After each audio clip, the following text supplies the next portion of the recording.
And I think that it should be our cause. And I'm personally kind of interested in this girl and who she was. And it hurts my heart that she was murdered. And I'm very interested in why there's indifference to her memory. Asiya Hassan, beheaded by her Muslim husband, whose goal, by the way, was to show the moderation of Islam. Okay, maybe that's a ghost. Or so again, we don't have the left standing up against the theology that caused this. And so what I am stressing to you today is that we are not fighting against necessarily Muslims. I'm not standing here saying, oh, Muslims are bad, Muslims are bad. Because a lot of Muslims maybe don't care or aren't interested in the Quran. What I'm saying is that there is an ideology and a theology that preaches misogyny and hate of women and unbelievers, and we have to deal with that. And that's the victim. That's one of the victims. This lady's name is Sahar Daftari, another victim of an honor killing. I think you know about the Saeed girls, Amina and Sarah. Why don't we bring a face to the victims? Where is the progressive left? Where are the women's studies departments where two young little girls were killed by a Muslim father who didn't like them talking to dirty, impure Muslim boys? Non-Muslim boys. And if the left is so much against racism, why aren't they interested in the prejudice in the Muslim faith about non-Muslims?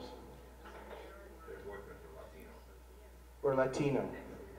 But they're, thank you, but they're non-Muslims. Rudiana Jimail on the right, that's her son on the left, who killed her in an honor killing because she wanted to remarry. And she was a divorced wife. So Naomi Wolf traveled throughout the Middle East and has written that the veil is very sexy. And I'm very interested in what's so sexy about it. And one of the countries she visited was Egypt. And I'm just wondering, how sexy is it when 97% of the women you speak to have been attacked by female genital mutilation? Now that's in the rural areas, but in the urban areas this continues in Egypt. But what a disgrace that Naomi Wolf represents. And can you, or, no, okay, so Dr. Uni Wicken, Oslo professor of anthropology, believes that the solution for Muslims raping Norwegian women is not to punish the rapists, not to fight against the theology that leads to these rapes. Because as you know, for instance, non-Muslim women out in the suburbs of Paris now, in certain Paris, they have to veil or they're going to get gang raped by Muslim gangs. So non-Muslim women are veiling themselves now. Why is nobody interested in the theology in Islam which teaches that a non-Muslim woman has the right to be raped? Why isn't the left interested in these things? So, let me say as a couple final remarks. This isn't just, this isn't unimportant. This isn't just something that's happening on a little scale. The left is causing massive destruction because of the left's complicity in all of this and support of these totalitarian forces. Just a few examples. 9/11, the 20th hijacker, Zacharias Moussaoui, as you know, he was caught by the FBI. On his laptop was information about the Hamburg cell and the connected people that were involved in 9/11. The FBI did not have the right to go into his laptop. This is before 9/11 because of Janet Reno's law. And the left was behind this to disallow law enforcement and intelligence agencies to communicate with one another. If the FBI had been allowed to do that, chances are very high that 9/11 could have been stopped. So this is what the left is about. As you know, the Vietnam War, and earlier today Rumsfeld talked a little bit about this at the Four Seasons Hotel, and David Horowitz did as well. But I'll tell you, with the communist victory in Vietnam, what ended up happening is not just the boat people and not just the re-education camps and all the executions in Vietnam. We also had Cambodia and Laos. We had a mass massacre in Indochina when the communists took over. And the North Vietnamese generals have already thanked the anti-war movement in the United States, and they themselves have said that they're thankful to the anti-war movement because that's what won the war for them. So let's think a little bit about that. Fort Hood, that Nancy mentioned today. Let's think about this a little bit. You've got a psychotic lunatic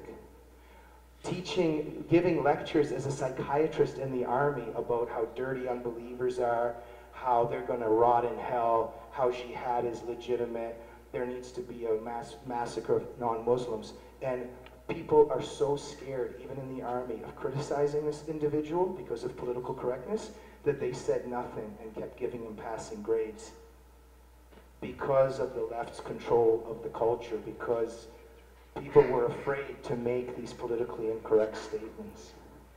My screen has gone black again, but here are my concluding remarks. Does anybody know who this is?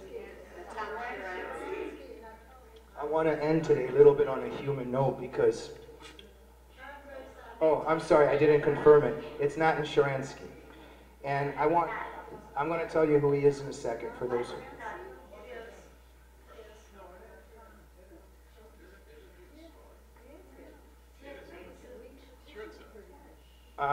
Okay, so I want to end a little bit on a human note today because a lot of this is very depressing, and a lot of what I've talked about today reveals that on many, many levels and realms we are losing our terror war and our culture war. This is evident. So in terms of this very depressing atmosphere, I want to end on a note of how to fight this battle and what we need to keep in our hearts. Natan Sharansky was a dissident in the Soviet Union and spent many, many, many years in psychiatric hospitals and in prison, etc. And he was once held in Leftorvo prison, KGB prison, and they had him in a dark, cold cell in the basement where he was confined in solitary confinement for a long time. He was finally got out, and he went to Israel and became a minister there. And one time, he traveled to the former Soviet Union as a minister of the Israeli government. And he said to the Soviets, you know, sorry, to the post-Soviets or to the Russians, but it's still the same thing. But he said, you know what, I'd like to have Leftorvo as part of my itinerary, if you don't mind. So he gets there, and he's with his wife, Avital, and he says, can you show me your isolation cells? And you know, these FSB guys, but they're still KGB, and they're all very confused, and they're talking on the phone, and they go, here you go, here's the isolation cells. And Sharansky goes, you know what, come with me, I'll show you where the isolation cells are. So he takes them down into the basement, and he goes into this little room where he spent a long time and suffered monstrous suffering. And he said, excuse me, can I be left alone with my wife for a minute, please? And everybody left, and he was standing there with Avital, and he said, Avital, does this place look familiar to you? Because you were here with me every day.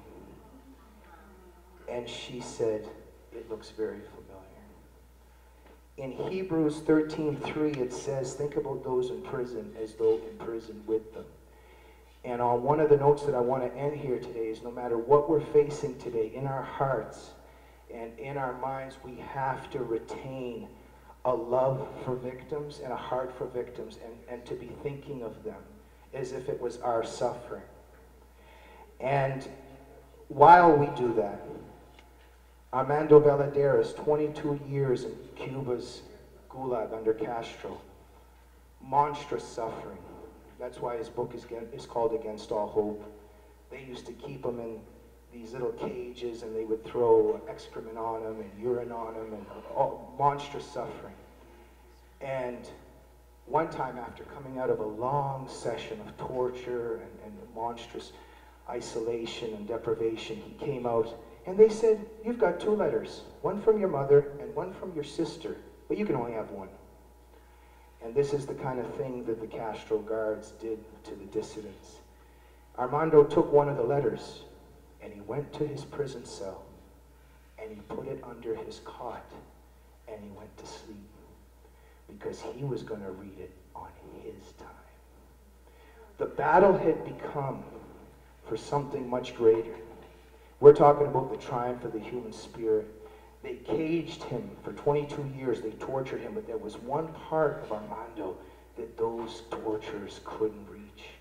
And Armando defeated them. And I always think about him putting that letter underneath that cot to read it on his time, because it had become a battle for the spirit.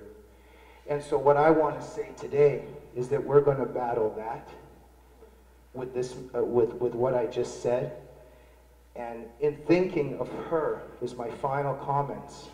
When we think about the love that the Sharanskys had for one another, when we think about Armando Valadares' spirit, what I want to say today is, even in our dire hour where we think that our boat is sinking, if we still have access in our hearts to the triumph of the human spirit, let's keep that in mind while we fight for the victims. And in that way, not only will we continue our fight, but we will prevail. Thank you.